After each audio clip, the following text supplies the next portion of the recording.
lifestyle dito sa ating ginagawang program sa Create Greater DXN Philippines. Okay, so usually since 1999, meron po tayong same approach for promoting our products, promoting our supplements, our personal care products, at lahat po yan, karamihan sa inyo, kabisado nyo na lahat. Tama po? Sino po ba nagkano si toothpaste kaninang umaga? Ayan. So, alam na natin. Kape po natin. Ayan. Kabisado na natin po. Ayun. So, hindi pa po alam ng karamihan na ang DXN ay meron pang separate product. Ano po ba yung product na yun? Ito po yung ating DXN Lifestyle. Yan.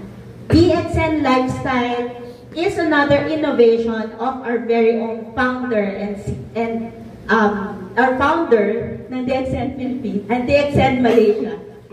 Siya po yung nag-create ng DXN Lifestyle Packages para po sa lahat ng members ng DXN. Anong kaugnayan nito sa sinabi kanina ni Sir Era? Dito po, sa DXN Lifestyle, kapag nag-avail po kayo nitong packages na to, you will get points. You will get PV. And you will get your rebates. Kaya palakpakan po natin ang DXN Lifestyle. I will introduce to you DXN Lifestyle. So, sino na po yung nakakita ng videos ng ating Cyberbill? Ayan, meron na po. Okay. Sa Bicol po pala, konti pa lang. Yan. So, DXN Cyberbill and Boulder Valley, ito po yung project ni Dato Dr. Lim. Yan. Ito po yung ginawa niya. Ang ating headquarters ay nasa DXN Cyberbill. And we also have our glamping place dito po sa Penang. Yan. So, these are projects na ginawa niya para sa DXN members. Ano po ba itong mga to? Dito po sa DXN Cyberbill, ito po ay accommodation. These are accommodations para po sa ating lahat. Parang hotel na nasa Cyberbill sa Malaysia. Malapit na malapit po ito sa Kuala Lumpur. Yung pasyalan po natin. So, sinong nakakaalam ng Petronas? Twin Tower? Oh, yan. So, mamaya makikita niyo po yung mga, sa perspective po ng non-member, bakit magandang makapunta po tayo dito sa ating accommodations ng DXN. Sa Cyberbill and Penang. Ang Penang naman po, siya po ay para sa mga nature lovers. Yan. So, ang focus po niyan is for us to enjoy nature while having the luxury of being in a hotel. Yan. So, familiar po ba kayo sa ganon, sa glamping? Yan. So, mamaya i-explain po yan ng ating expert sa travel. Yan. So, okay. So, DXN Lifestyle, meron po tayong tatlong plans. So, this can be purchased sa ating eWorld. Yan. Sino yung nakaka-open ng eWorld? Okay, so maganda pong matutuhan na natin paano siya bubuksan, paano siya gagawin. So, we have 3 plans.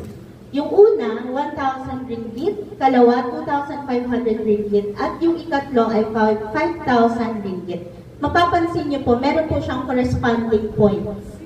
PV and SV. Ito po ay Malaysian PV. So, ang 300 PV po sa Malaysia, dito po sa atin ay 3,000. Okay, so 3,000 PV.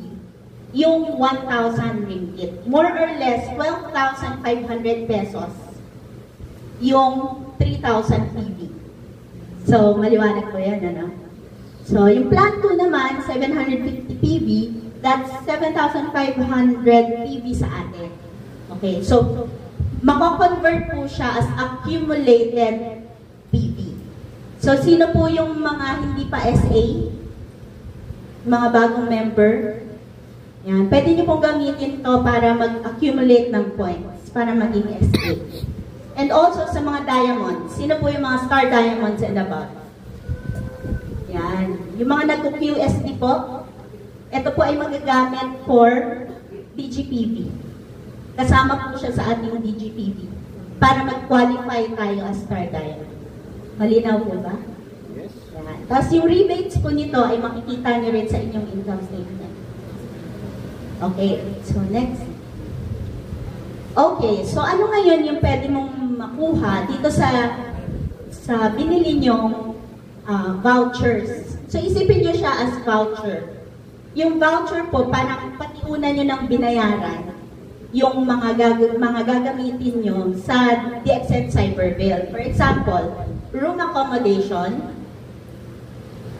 yung food and beverage, premium products, and the burger.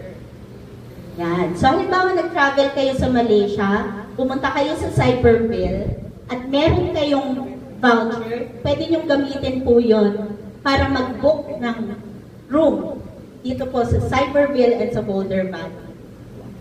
Yan, okay. So, may hotel accommodation ka na, meron ka pang PB. Okay ba yan? Yes! O, diba? So, ito ngayon. Room accommodation sa DXN Cyberville, meron pong 4 types.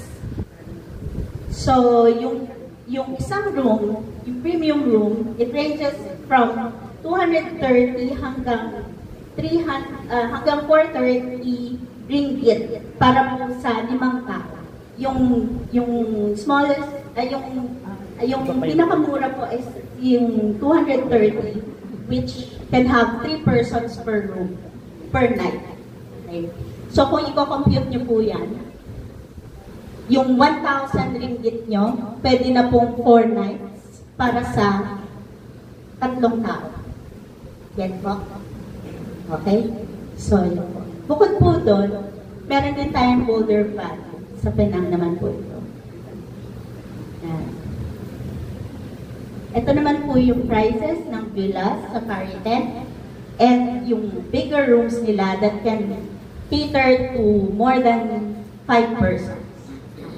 So, okay. So, ito na ngayon. Bukod po doon, because bukod sa accommodations, you can also book you can also purchase the food and beverage. Halimbawa, magbe-breakfast kayo sa Cyberville, you can also use your DXN lifestyle points para makabili po ng food. So, yan po yung pwede nyong ma-avail sa inyong bibilihin na lifestyle package. Okay, so, yung binanggit ko po is on the member side. Eh, ano naman po kaya ang side ng mga non-members? Ano kaya? Bakit kaya better na mag-book sa DXN Cyberville kesa sa ibang place sa Malaysia? Sino na po ba nakabisit sa Malaysia? Kahit po hindi sa DXN, yung nag-travel lang. Wala pa. So magiging interesado po kayo sa sasabihin ng ating next speaker. Gusto niyo po bang marinig? Yes! Okay. So let me properly introduce our next speaker. To explain to us why DXN Lifestyle Package is better than any other travel package to Malaysia. Our next speaker is a country director of the London Institute of Business and Technology. With 23 years in the tourism industry, he stands as a seasoned expert dedicated to advancing tourism through innovative strategies and educational initiatives. He is the president of Ralph Consulting and the country director of the London Institute of Business and Technology. He leverages his extensive experience to foster growth and excellence in the tourism sector. He has also made significant contributions as the host of the Philippine Deep Blue series by the Department of Tourism and as the facilitator of the first Philippine Tourism Dive Dialogue, promoting the Philippines' rich marine biodiversity. Holding a psychology degree from the Philippines, he furthered his education with postgraduate and doctorate qualifications from the London Institute of Business and Technology, underpinning his practical experience with robust academic credentials. His multifaceted career makes him a pivotal figure in the realm of tourism and hospitality management. Let us all welcome our guest speaker for today, Mr. Ralph Balmaceda.